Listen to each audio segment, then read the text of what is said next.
Kapitan, ako po si Tony Velasquez. Ako naman si Nina Corpus at ito ang Balitang Europe.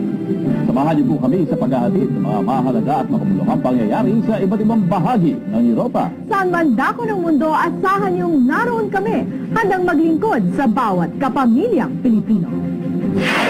Samantala, narito na ang ulo ng mga pangunahing balita. Sa Nice, France naman, dinayo ang museum na nagtampok ng artwork ng isang Filipino painter sa unang pagkakataon. May report ni Danny Cabello. Agaw atensyon ng art exhibit na ito ng Filipino painter na si Jerry Nabung. Puno ng kulay at kakaibang estilo ng mga obra. Bakas din sa tema ang papapahalaga ni Nabung sa kulturang Pinoy. Oriental artman, hinangaan ito maging ng mga art critic at kolektor. There are a lot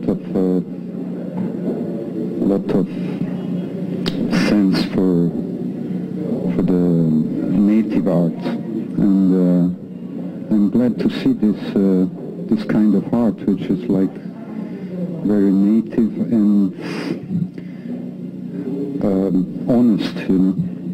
It looks very good. I love his work because it's full of texture and life, and I somehow feel connected, and I feel a sense of warmth in his work.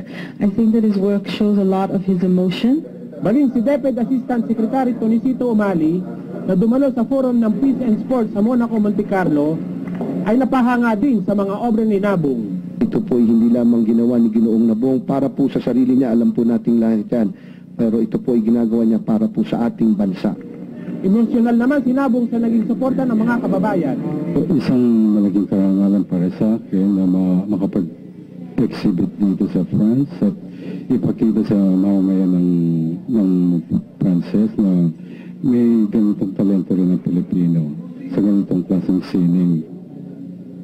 Ito ang kauna-unahang pagkakataon na naitampok ang artwork ng isang Filipino painter sa museum na ito ng Nice. Para sa Balitang Europe, Danny Cabello, Nice, France.